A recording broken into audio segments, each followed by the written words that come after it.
story of Tommy. Love always finds a way. Tommy was a little crippled boy whose mangled body lay almost helpless on a pitiful couch by the third-story window of an old rickety tenement on a busy street of a large city. He was so severely handicapped that all he could do was lie helplessly in bed. One day, Tommy asked a newsboy friend of his to bring him the book about the man who went about everywhere doing good.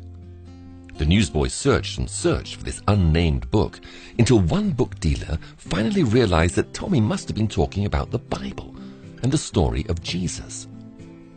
The newsboy scraped together what little money he had, and the kindly bookseller gave him a copy of the New Testament, which he took back to Tommy. The two boys began to read that book together, and after a time, Tommy understood the message of salvation it contained. He received Jesus as his Savior and decided that he too wanted to do good like the wonderful man in the book. But Tommy was crippled and could not even leave his little apartment. So he prayed and asked Jesus to show him what he could do, and the Lord gave him an idea. Tommy began to copy helpful verses from the Bible onto little pieces of paper, which he would then drop from his window to flutter to the busy street below. Passers-by would see them drifting down and out of curiosity pick them up and read the words from the man who went everywhere doing good, Jesus Christ. Many were helped, encouraged, and comforted, and some were even saved through the simple ministry of this boy and his New Testament. One day, a wealthy businessman found Jesus through reading the verse in one of Tommy's little notes. He later returned to the spot where he had found the scrap of paper that had led him to the Lord, hoping to find some clue as to how it got there. Then he noticed another little bit of paper floating down to the sidewalk.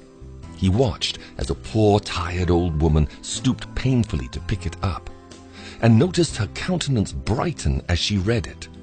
There seemed to be new strength in her step as she journeyed on. The businessman, now fixed to the spot, kept his eyes glued upward, determined to find the source. He had to wait a long time, for it took poor Tommy many painful minutes to scrawl even one verse on one of those pieces of paper. Suddenly, the businessman's eyes were drawn to a certain window, as he saw a scrawny arm reach out to drop another piece of paper, like the one that had brought a whole new life to him. He carefully noted the location of the window, dashed up the stairs of the tenement, and finally found Tommy's humble abode. The businessman and Tommy soon became good friends, and the businessman brought Tommy all the help and medical attention that he could. Then one day, he asked Tommy if he would like to come and live with him in his palatial mansion outside the city. Much to his new friend's surprise, Tommy answered, "I'll have to ask my friend about that," meaning Jesus. The next day, the businessman returned, eagerly seeking Tommy's reply. Instead, Tommy asked him some rather surprising questions. "Where did you say your home is?" "Oh," said the businessman, "it's in the country, on a large and beautiful estate. You'll have a room of your own, servants to care for you, delicious meals, a good bed, every comfort and attention, anything your heart desires. And my wife and I will love you dearly and care for you as our own son." Hesitantly, Tommy queried again, "Are there any people that would pass under my window?" Surprised and somewhat baffled, the businessman replied, "Why, no, only an occasional servant, or perhaps the gardener. You don't understand, Tommy. This is a gorgeous country estate, far from the tumult of the city. You'll have quiet there, and be able to rest and read and do whatever else you want, away from all this filth and pollution and noise and the busy throngs." After a long and thoughtful silence, Tom's face looked very sad, for he hated to hurt his friend.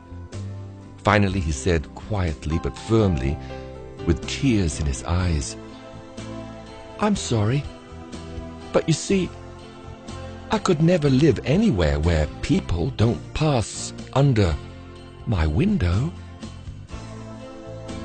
Here is the story of someone so helpless and so isolated that you might have thought he could never have had any opportunity to help others. But love found a way.